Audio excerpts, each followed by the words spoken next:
Halo teman-teman, hari ini kita akan membahas satu perusahaan properti lagi nih ya. Setelah sebelumnya kemarin kita juga sudah bahas banyak sekali perusahaan-perusahaan properti yang bisa dibilang saya cukup melihat bahwa perusahaan properti itu perkembangannya masih cukup stagnan ya. Dalam artian masih tidak terlalu naik, tidak terlalu cuan. Itu mungkin karena dampak daripada pandemi sih teman-teman ya. Kita akan membahas perusahaan serupa yang bergerak di bidang properti, yakni adalah Bima Sakti Pertiwi Tbk dengan kode emiten PAMG atau kita sebut aja PAMG. Mereka baru melakukan IPO pada tahun 2019 ya. Saya ingat waktu itu saya pertama kali terjun ke pasar saham secara langsung. Saya melihat bahwa saham yang satu ini juga pergerakannya agak liar ya. Kalau kita lihat dari sejarahnya di 3 tahun yang lalu, pas di IPO juga peningkatannya memang tajam banget ya. Dari harga IPO-nya berapa tadi kita lihat, sebesar Rp100, yang akhirnya pada saat IPO mengalami kenaikan yang sangat luar biasa sampai sempat mencapai 825. Lalu setelah itu akhirnya jatuh dan akhirnya sekarang sudah harga Rp106 teman-teman. Jadi memang waktu itu terkesan, waktu itu saya baru masuk, wah saham ini kok kenaikannya gila banget.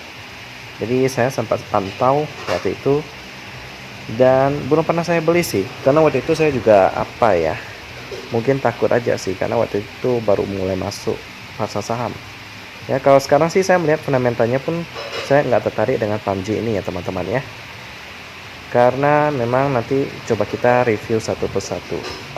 Sebelum itu mari kita melihat profil singkat daripada PAMG ini ya. Sebelum itu saya ingin meminta maaf bahwa saya sadar bahwa beberapa video saya belakangan ini audionya agak kecil ya. Jadi hari ini saya akan mengeditnya untuk memperbesar suaranya supaya teman-teman lebih nyaman ketika menonton video saya teman-teman ya. Thank you buat yang selalu setia dan mendukung channel yang satu ini ya. Terima kasih, dan sekarang mari kita lanjut ke profil singkat daripada PAMG ya. Jadi mereka sudah berdiri lebih dari 1 dekade. 1 dekade itu adalah 10 tahun.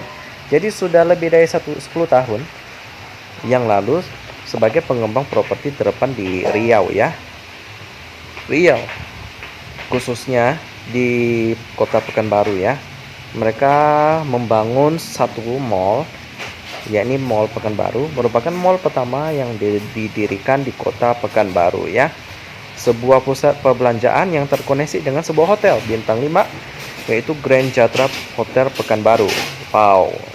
Kalau kapan-kapan kalau saya diberi kesempatan untuk dapat berlibur ke sana, boleh nih nanti saya coba ke Grand Jatra Hotel Pekanbaru ya. Saya juga mau ketemu dengan teman-teman yang dari Pekanbaru juga nih. Nanti boleh ajak kita hangout bersama-sama ya. Jadi mereka juga pelopor konsep one stop shopping ya. Saya nggak tahu apakah cuma di Riau saja atau maksudnya di seluruh Indonesia ya. Tapi di sini dikatakan mereka mempelopori konsep one stop shopping.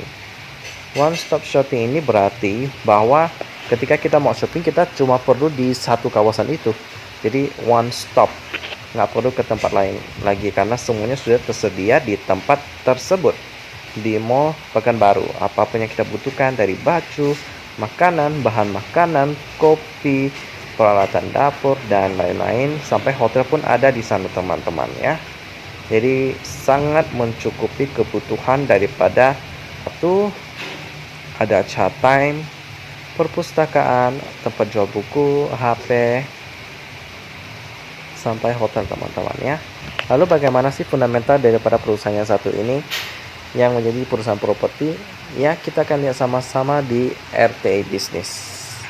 Jadi mereka melakukan IPO tanggal 5 Juli 2019 dengan pemegang saham masyarakat sebesar 28%, dengan hanya satu pemegang saham yang mencapai 10% ke atas, yakni adalah Christopher Sumasto. Coba kita cari ya.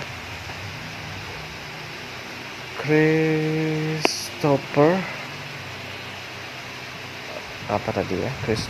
Sumastocia. Oke, dapat. Lalu kita masuk ke berita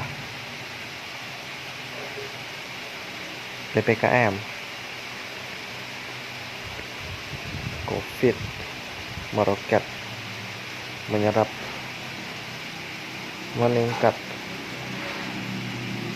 rencana bisnis, hadapi pandemi dan lain-lain. Jadi begitulah tentang pemegang sahamnya sih, nggak ada masalah. Sekarang kita akan melihat key statistik daripada PUBG. Kita perbesar sedikit dan kita lihat di sini.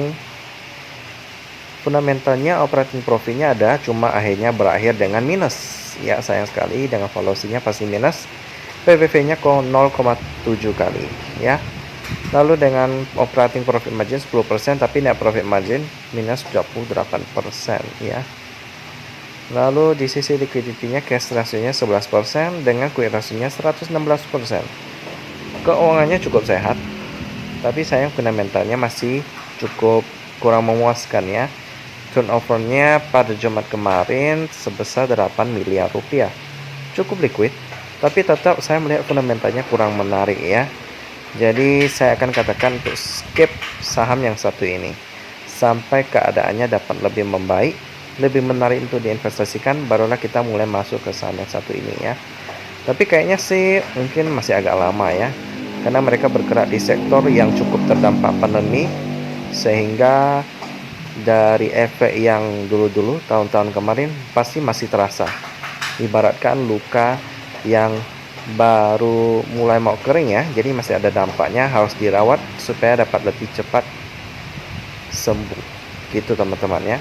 Demikian tentang PUBG yang merupakan developer daripada Mall Pekanbaru, dan kita ketemu lagi di video selanjutnya.